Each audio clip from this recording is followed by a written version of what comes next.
नमस्कार, मैं अविनाश रंजन गुप्ता आप सभी का अपने चैनल पर हार्दिक अभिनंदन करता हूं। आज के इस वीडियो में हम पढ़ने वाले हैं रहीम के दोहे। ये रहीम के दोहे हमारे सीबीएसई बोर्ड के कक्षा 9 सीबीएसई बोर्ड के कक्षा 9 हिंदी कोर्स बी के लिए डिज़ाइन किया गया है। अर्थात ये पुस्तक का नाम है स्पर्श भाग 1। इसके गद्य खंड में रहीम के दोहे दिए गए हैं और हम लोग उसी का अध्ययन करने वाले हैं। तो शुरू करते हैं। सबसे पहले हम लोग ये जानेंगे कि इस पाठ का उद्देश्य क्या है, अर्थात लर्निंग आउटकम्स क्या है। तो देखिए, इस पाठ को पढ़ने के बाद हम लोगों को पता चलेगा कि दोहा क्या होता है। देखिए, दोहे को अंग्रेजी में हम लोग कपलेट्स कहते हैं। अर्थात दोहे में 2 लाइनें ही होती हैं। पहले लाइन की समाप्ति पर सिंगल पूर्ण विराम चिन्ह होता है और दूसरे लाइन की समाप्ति पर डबल पूर्ण विराम चिन्ह। डबल पूर्ण विराम चिन्ह अर्थात वहाँ पर दोहे का समापन हो गया। रहीम का जीवन परिचय।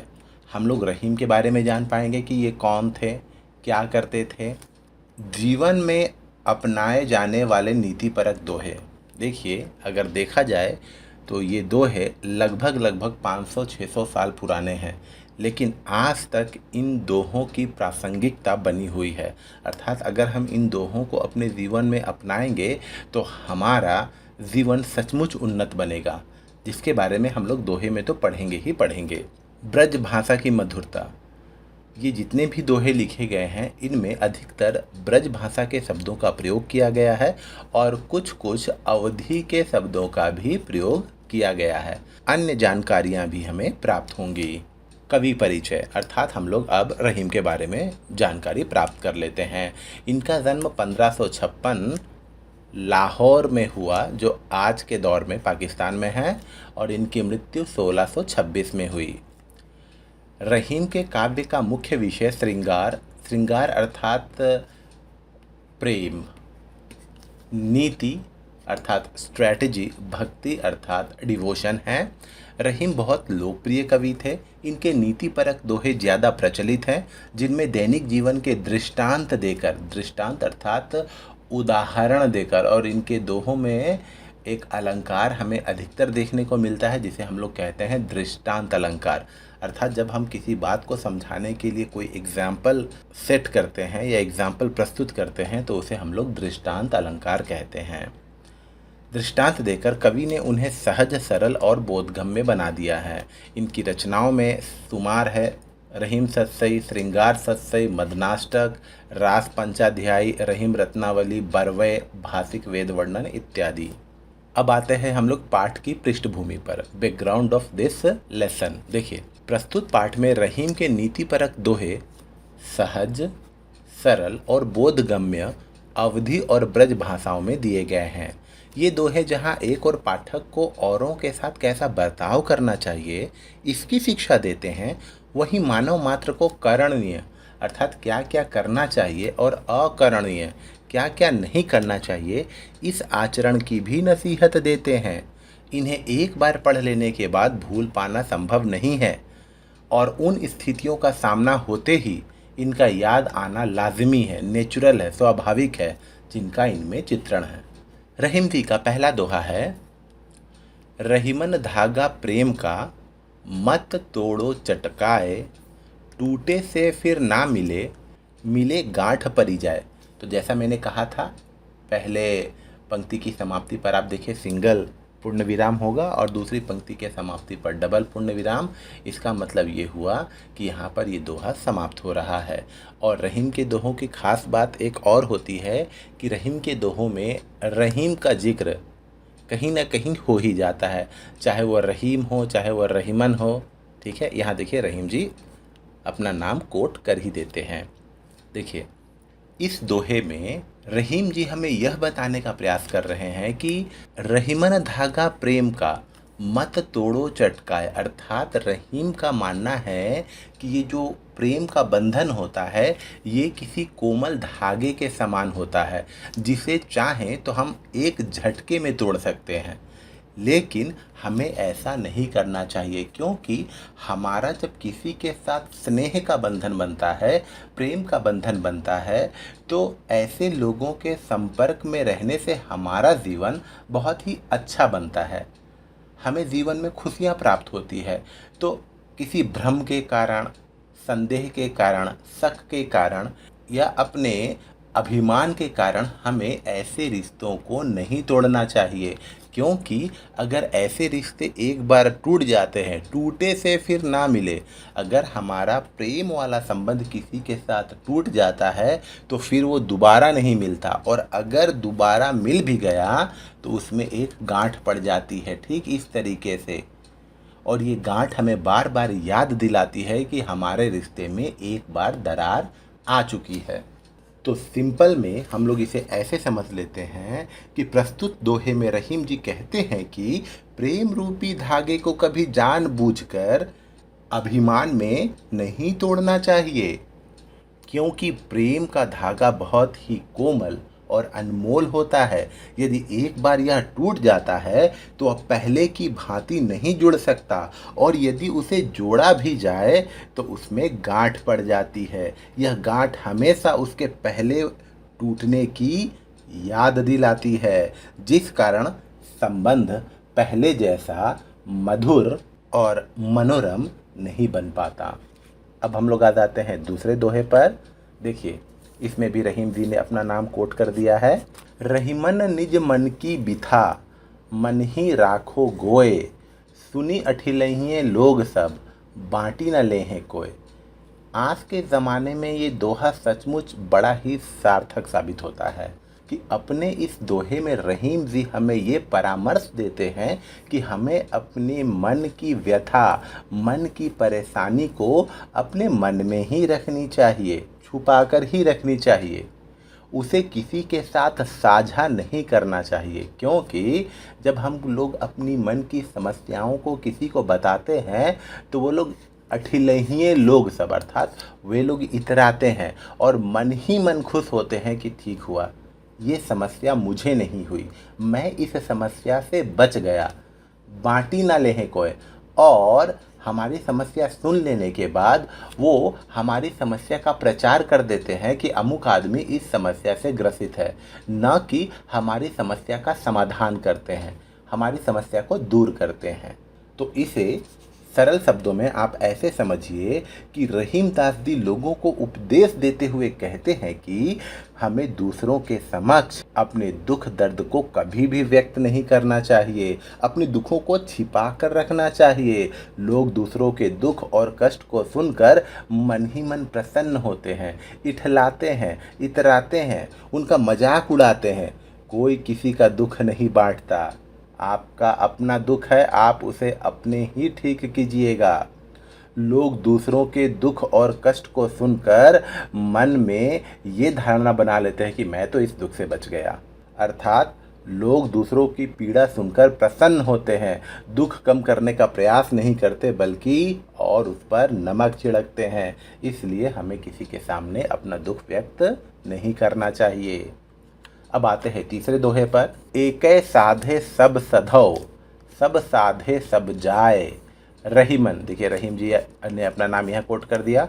मूल ही सींची बो, फूले फले अघाए। रहीम जी का मानना है कि यदि हम अपने जीवन में एक लक्ष्य बना ले, एक साधे सब सधे, अगर हम लोग अपने जीवन में एक लक्ष्य बना ले और उस लक्ष्य को प्राप्त करने के लिए हम अपना एड़ी चोटी का जोर लगा दे, तो एक दिन हमें सफलता ज़रूर मिलेगी, और उस सफलता के आधार पर हम जो जो जीवन में करना चाहते हैं सब कुछ प्राप्त कर सकते हैं।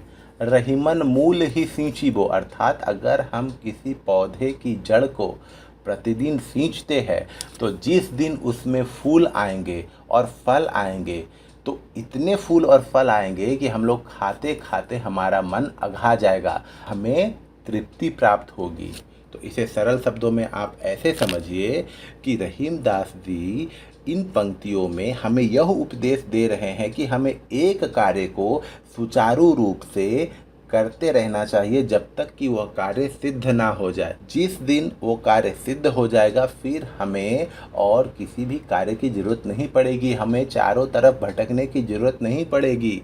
जिस प्रकार अगर हम लोग पौधे की जड़ में पानी देते रहेंगे तो एक दिन वो वृक्ष का रूप ले लेगा और हमें अथाह फूल और फल और छाया देगा, ठीक उसी प्रकार हमें हमारा लक्ष्य भी एक दिन प्राप्त हो जाएगा। अब हम लोग आ जाते हैं चौथे दोहे पर। चित्रकूट में रमी रहे, रहीमन अवध नरेश, जा पर विपदा पड़त है, सो आवत यह देश। देखिए रहीम जी ने यहाँ भी अपना नाम कोट किया है। अच्छा, इससे जुड़े जितने भी कठिन शब्द है यहाँ पर आप देख सकते हैं। चित्रकूट जो है ये मंदाकिनी नदी के किनारे बसा एक धाम है जो उत्तर प्रदेश और मध्य प्रदेश दोनों में आ जाता है। रहीम जी कहते हैं कि चित्रकूट एक ऐसी जगह है जहाँ पर पर्यावरण का, एनवायरनमेंट का सबसे मनोरम रूप देखने को मिलता है। वहाँ की शांति, वहाँ की हरियाली, वहाँ की प्राकृतिक सुंदरता आपके दिमाग को अद्वितीय आराम देती है, शांति पहुँचाती है। और यही कारण था कि यहाँ की शांति प्राप्त करने के लिए जब अवध नरेश अर्थात राम जी को 14 वर्षों का वनवास हुआ तो यहाँ पर आकर वो कुछ दिन रहे थे। तो सीधे शब्दों में हम इस दोहे को ऐसे समझ सकते हैं कि रहीम दास जी अपने उक्त दोहे में ये कह रहे हैं कि वनवास के दौरान अयोध्या के राजा श्री रामचंद्र जी मानसिक शांति के लिए चित्रकूट में आए थे। यहाँ की प्राकृतिक सुंदरता, यहाँ का मनोरम वातावरण में उनका हृदय काफ़ी प्रफुल्लित महसूस कर रहा था। इसलिए कहा जाता है कि चित्रकूट में मनुष्य अपनी परेशानियों को भूलकर राहत पाता है। और आज भी जब किसी व्यक्ति को बहुत ही परेशानी होती है, उसका मन अशांत होता है, तो वो चित्रकूट धाम अवश्य आता है। अब हम लोग आ जाते हैं अगले दोहे पर। अगला दोहा इस प्रकार है। दीर्घ दोहा अर्थ के, आखर थोरे आही, ज्यों रहीम नट कुंडली, सिमिटी कूदी चढ़ी जाही। देखिए आप यहाँ इस चित्र में देख रहे होंगे कि एक लड़की एक स्मॉल हुक से आराम से पार हो रही है, लेकिन कुछ कलाकार ऐसे होते हैं जो इस हुक या ये जो रिंग है, इस बहुत से छोटे रिंग से अपने शरीर को पार कर लेते हैं। यहाँ पर रहीम जी ये कह रहे हैं कि दीर्घ दोहा अर्थ के, अर्थात ये जो दोहा है अर्थ के आधार पर बहुत ही दीर्घ होते हैं, लेकिन आखर थोड़े आहे, इसमें अक्षर थोड़े होते हैं लेकिन इनका अर्थ दीर्घ होता है। अर्थात कम अक्षरों में दीर्घ अर्थ देने का सामर्थ्य दोहे में ही होता है।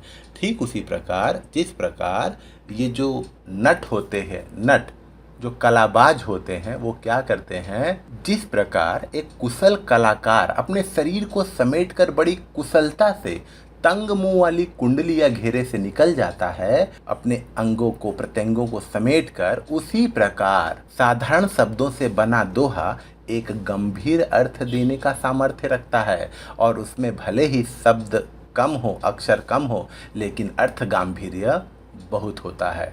अब हम लोग आ जाते हैं अगले दोहे पर। अगला दोहा कुछ इस प्रकार है। धनी रहीम जल पंक को, लघु जीव पियत अघाय, उदधि बड़ाई कौन है, जगत पिया सो जाए। इसके कहने का मतलब है हम लोग हमेशा बड़े को ही बेस्ट मान लेते हैं और छोटे को कहते हैं अच्छा नहीं है, लेकिन सबकी अपनी अपनी भूमिका बनी हुई है। यहाँ पर रहीम कहते हैं धनी रहीम जल पंक को, अर्थात पंक कहने का मतलब हुआ कीचड़, कीचड़ का जल, अर्थात तालाब के जल को रहीम ने धनवान बताया है, धनी बताया है, क्योंकि तालाब के जल को पीकर बहुत सारे जीव अपनी प्यास बुझाते हैं, जीवन पाते हैं। उदधि बड़ाई कौन है, उदधि अर्थात सागर, सागर की क्या बड़ाई है, इतना विशाल, इतना बड़ा होने के बाद देखिए सागर कितना नहीं बड़ा है, जहाँ तक देखो पानी ही पानी दिखाई देता है, लेकिन जगत पियास हो जाए, समुद्र के पानी को कोई नहीं पी पाता क्योंकि समुद्र का पानी खारा होता है। इसीलिए उसे पीकर लोग अपनी प्यास नहीं बुझा पाते। रहीमदास जी अपने इस नीतिपरक दोहे में हमें ये शिक्षा देते हैं कि छोटे से तालाब या कीचड़ का जल भी धन्य होता है, क्योंकि उस जल को पीकर उसमें रहने वाले जीव जंतु अपनी प्यास बुझा लेते हैं। पर अपार जल राशि वाला समुद्र का जल तो खारा होता है, जिस कारण उसके पास से लोग प्यासे ही गुजर जाते हैं। अर्थात मनुष्य के जीवन की सार्थकता परोपकारिता में ही है।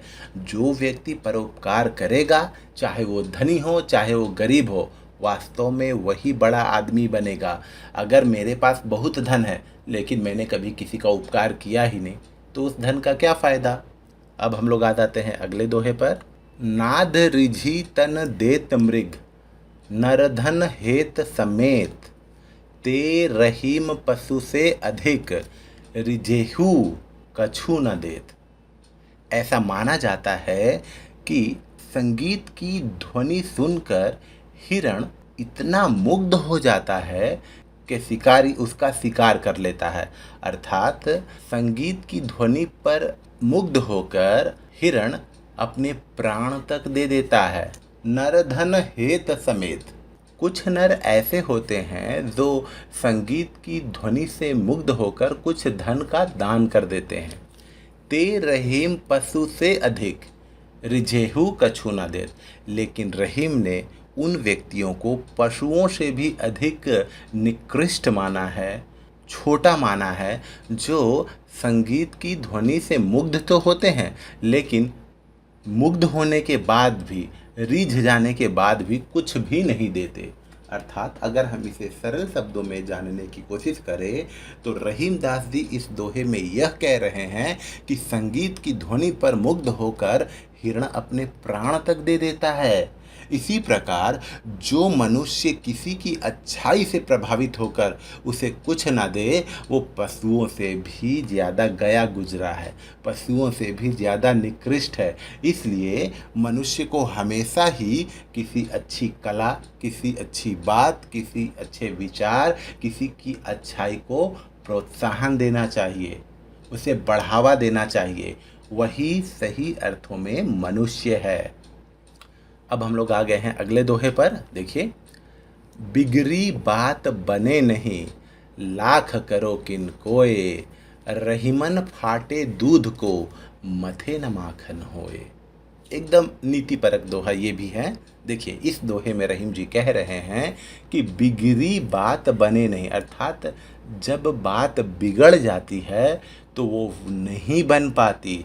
लाख करो किनको, आप लाख उपाय कर लीजिए लेकिन एक बार जो बात बिगड़ गई है वो फिर से और ठीक नहीं हो सकती। ठीक वैसे ही जैसे अगर एक बार दूध फट गया है तो उसको जितना भी मथ लिया जाए वो माखन या मक्खन नहीं बन सकता। सरल शब्दों में इसका अर्थ यह है कि एक बार यदि बात बिगड़ जाए तो आप लाख प्रयत्न कर लीजिए, पर वह फिर से पहले जैसा नहीं हो पाएगा। जिस प्रकार दूध के फट जाने के साथ ही उसे जितना भी मथ लिया जाए मक्खन नहीं निकाला जा सकता, उसी प्रकार बिगड़ी बात को फिर से ठीक नहीं किया जा सकता। अर्थात हमें ये चाहिए कि हम लोग बात को बिगड़ने ही ना दें। अब हम लोग आ जाते हैं अगले दोहे पर। रहीमन देखी बड़ेन को, लघु न दीजिए डारी, जहाँ काम आवे सुई, कहा करे तरवारी। रहीम जी कहते हैं कि हमें समदर्शी होना चाहिए, हमें समान दृष्टि से सभी को देखना चाहिए। ऐसा ना हो कि हम किसी छोटे दर्जे के व्यक्ति से बातचीत कर रहे हैं लेकिन उसी समय कोई बड़ा व्यक्ति आ गया तो हम लोगों ने उस छोटे व्यक्ति को छोड़ दिया और उस बड़े व्यक्ति से बात करने लगे। ऐसा हमारे व्यवहार में डुअलिटी नहीं होनी चाहिए, क्योंकि जहाँ सुई की आवश्यकता होती है वहाँ तलवार कुछ नहीं कर पाएगा। अर्थात अगर हमें कपड़े सीने हैं तो हमें सुई की आवश्यकता है, ना कि तलवार की, और अगर हमें युद्ध करना है तो हमें तलवार की आवश्यकता पड़ेगी, ना कि सुई की। तो इस दृष्टि से हम लोग ये देख रहे हैं कि सुई की वैल्यू उसकी अपनी जगह पर है और तलवार की वैल्यू उसकी अपनी जगह पर है। ना सुई तलवार का काम कर सकती है और ना ही तलवार सुई का। इसीलिए सोसाइटी में हमें सभी के साथ मिलजुल कर रहना चाहिए। अगर हम लोग इसे सरल शब्दों में समझने की कोशिश करें तो हम इसे ऐसे समझ सकते हैं कि हमें बड़े ऊंचे पद के लोगों के साथ सम्मानपूर्वक व्यवहार करना चाहिए, लेकिन छोटे पद वालों के साथ भी हमें वैसा ही व्यवहार करना चाहिए। सभी की अहमियत अपनी अपनी जगह पर बनी हुई है, क्योंकि जहाँ सुई की आवश्यकता होती है वहाँ तलवार का कोई काम नहीं होता। कवि ने सुई और तलवार का उदाहरण देकर स्पष्ट किया है कि प्रत्येक वस्तु की अपनी गरिमा है, अपनी महिमा है। बड़ों के सामने छोटों का अनादर करना सर्वथा अनुचित है। ये है हमारा अगला दोहा।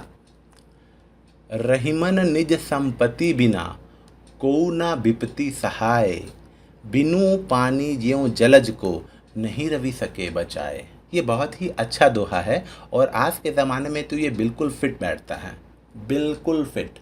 देखिए, रहीम जी कहते हैं कि सबसे पहले मुसीबत में जो आपकी रक्षा करेगा वो है आपकी संपत्ति, आपके रुपए पैसे। यस। और आज के ज़माने में हम लोग इसको चरितार्थ होते हुए न जाने कई बार देख चुके होंगे कि आज के ज़माने में कोई हमारा अपना हो या ना हो, लेकिन हमारी अपनी संपत्ति, हमारा अपना रुपया पैसा हमारी काफ़ी मदद करता है। विपत्ति के समय सबसे पहले हमारी संपत्ति ही हमारी रक्षा करती है, हमारी मदद करती है, और कोई नहीं। जैसे बिनु पानी ज्यों जलज को नहीं रवि सके बचाए। ये तो हम लोग सब जानते हैं कि फोटोसिंथेसिस के माध्यम से प्लांट्स अपने भोजन को तैयार करते हैं, लेकिन क्या होगा कि अगर ये जो कमल का फूल है, ये जो कमल का फूल है, ये जहाँ पर है वहाँ पानी ही नहीं है, तो क्या सनरेज, सूर्य की किरणें कमल को बचा लेंगी? नहीं। कमल को बचने के लिए सबसे पहले पानी की आवश्यकता है। वो पानी में रहेगा तभी जाकर वो बच सकता है। सूर्य की किरणें अगर 2-4 दिन नहीं भी आए तो भी वो मैनेज कर लेगा, लेकिन अगर सूर्य की किरण ही केवल है और वो जहाँ है वहाँ सूखा पड़ गया है, तो किसी भी कीमत पर कमल की जान नहीं बच सकती। इसे हम लोग सरल शब्दों में ऐसे समझ सकते हैं कि व्यक्ति को हमेशा ही अपने दुख की घड़ी के लिए भी निजी संपत्ति रखनी चाहिए। दुख की घड़ी में निजी संपत्ति ही काम आती है। व्यक्ति के संकट के दिनों में उसका संचित धन, उसका सेविंग मनी ही सबसे पहले काम आता है। अतः व्यक्ति को धन संचय जरूर करना चाहिए। अब आते हैं अगले दोहे पर। रहीमन पानी राखिए, बिनु पानी सब सून, पानी गए ना उबरे, मोती मानुष चून। ये बहुत ही अच्छा दोहा है। देखिए, इस दोहे में कबीर कह रहे हैं कि हमें पानी रखना चाहिए। तो पानी का यहाँ 3 मतलब है। पहला है वाटर, पानी, दूसरा है इज्जत, और तीसरा है चमक। देखिए, वाटर जो है वो आटे के संदर्भ में, इज्जत जो है वो इंसान के संदर्भ में, और चमक जो है वो मोतियों के संदर्भ में। तो रहीम जी कह रहे हैं कि हमें पानी जरूर रखना चाहिए। बिनु पानी सब सून, और इस पानी के बिना सब कुछ सूना है। कैसे? पानी गए ना उबरे। एक बार पानी अगर नीचे गिर गया तो हम लाख कोशिश करने के बाद भी उस पानी को नहीं उठा सकते। ठीक उसी प्रकार मोती के संदर्भ में अगर एक बार मोती की चमक चली गई तो आप लाख कोशिश कीजिए, वो चमक मोती में दोबारा फिर से नहीं आएगी। मनुष्य के संदर्भ में देखिए, अगर एक बार मनुष्य की इज्जत चली गई, आप लाख कोशिश कीजिए, उसकी इज्जत वापस नहीं आएगी। और अगर हमें रोटियां बनानी हैं तो उसके लिए हमें पानी की आवश्यकता पड़ेगी ही पड़ेगी, क्योंकि बिना पानी के आप आटे को गूंद नहीं पाएंगे और रोटियां बना नहीं पाएंगे। तो इस तरीके से रहीम जी कह रहे हैं कि हमें पानी जरूर रखना चाहिए। अपनी इज्जत, अपनी गरिमा का ख्याल रखना ही चाहिए। तो इस तरीके से हम लोगों ने 11 दोहों का अध्ययन कर लिया। अब हम लोग इससे जुड़े कुछ प्रश्नों पर आ जाते हैं। प्रेम का धागा टूटने पर पहले की भांति क्यों नहीं हो पाता?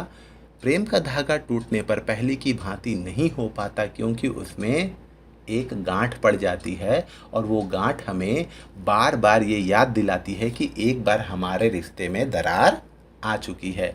हमें अपना दुख दूसरों पर क्यों नहीं प्रकट करना चाहिए? अपने मन की व्यथा दूसरों से कहने पर उनका व्यवहार कैसा हो जाता है? हमें अपना दुख दूसरों पर प्रकट इसलिए नहीं करना चाहिए क्योंकि आज के ज़माने में कोई भी लोग आपके दुख से दुखी नहीं होते, उन्हें केवल अपनी ही पड़ी है। इसीलिए हम लोग बेकार का ही अपने दुख का प्रचार प्रसार कर देते हैं। हमें ऐसा नहीं करना चाहिए। और जब हम अपने मन की व्यथा दूसरों से कहते हैं तो एक तो वो मन ही मन इतराते हैं, मन ही मन खुश होते हैं कि थैंक गॉड मैं बच गया, मुझे ये समस्या नहीं हुई। और वो आपकी समस्या का समाधान नहीं करते बल्कि और दूसरे तीसरे को आपकी समस्या के बारे में बता देते हैं। रहीम ने सागर की अपेक्षा पंक जल को धन्य क्यों कहा है? क्योंकि सागर में अपार जल राशि का भंडार है, लेकिन फिर भी सागर का जल खारा होता है और कोई उसे पीकर अपनी प्यास नहीं बुझा पाता। जबकि तालाब जो होता है वो सागर की तुलना में बहुत छोटा होता है, लेकिन इस तालाब के जल को पीकर बहुत सारे जीव अपनी प्यास बुझाते हैं और जीवन प्राप्त करते हैं। एक को साधने से सब कैसे सध जाता है? देखिए, कहा जाता है कि अगर एक कमरे में दो खरगोश छोड़ दिए जाए और आपसे कहा जाए कि उन्हें पकड़िए, तो आप दोनों खरगोशों में से एक को भी नहीं पकड़ पाएंगे।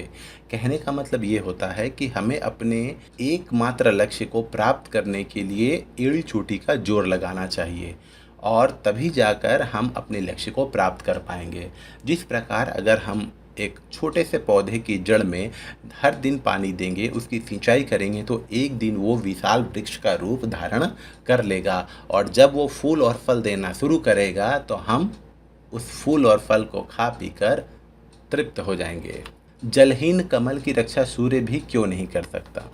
कमल के जीवन का आधार जल है, क्योंकि जल में ही कमल उगता है। सूर्य की किरणों से वो अपने लिए फोटोसिंथेसिस के माध्यम से खाना तो बना लेता है, लेकिन उसका आधार है जल। तो सूर्य की किरणें सेकेंडरी हो गई और जल जो हो गया कमल के लिए प्राइमरी हो गई। इसीलिए जब जल ही नहीं रहेगा तो केवल सूर्य की किरणें कमल की रक्षा नहीं कर सकती। अर्थात मुसीबत में सबसे पहले हमारी संचित धनराशि ही हमारे लिए सहायता का साधन बनती है। अवध नरेश को चित्रकूट क्यों जाना पड़ा? देखिए, चित्रकूट एक ऐसी जगह है जहाँ पर प्राकृतिक सुंदरता अपने चरम पर होती है। वहाँ की प्राकृतिक सुंदरता, वहाँ का शांत वातावरण, वहाँ की स्वच्छ नदी, वहाँ की सुंदरता में चार चांद लगाती है और जब भी व्यक्ति वहाँ जाता है तो उसे मानसिक सुकून, मानसिक राहत मिलती है। अवध नरेश भी चित्रकूट मानसिक राहत पाने के लिए गए थे। नट किस कला में सिद्ध होने के कारण ऊपर चढ़ जाता है? नट कलाबाजी की कला में सिद्ध होता है। इस कला द्वारा वो अपने पूरे शरीर को समेटकर कभी घेरे से निकलता है तो कभी खंबे पर चढ़ जाता है। इस प्रकार अपने पूरे शरीर को विभिन्न प्रकार की कलाबाजियों से वह सिद्ध कर लेता है। मोती मानुष चून के संदर्भ में पानी के महत्व को स्पष्ट कीजिए। देखिए, हम लोगों ने अभी डिस्कस किया, मोती अर्थात पर्ल, मोती के संदर्भ में पानी का अर्थ हुआ चमक, मनुष्य के संदर्भ में पानी का अर्थ हुआ स्वाभिमान, इज्जत, और चून के संदर्भ में पानी का अर्थ हुआ पानी ही, क्योंकि चून एक पत्थर के समान होता है और जब उसे पानी में मिलाया जाता है तो ये थोड़ा सा लूज होता है, तभी जाकर चूने को हम लोग प्रयोग में ला सकते हैं। इसी के साथ हम लोगों ने रहीम के 11 दोहे, इस पाठ का उद्देश्य, रहीम की रचनाएं, प्रश्न अभ्यास, सभी बिंदुओं पर विस्तार से चर्चा की। उम्मीद करता हूँ आपको मेरा ये वीडियो अच्छा लगा होगा। हम पुनः मिलेंगे किसी अगले वीडियो में, तब तक के लिए धन्यवाद।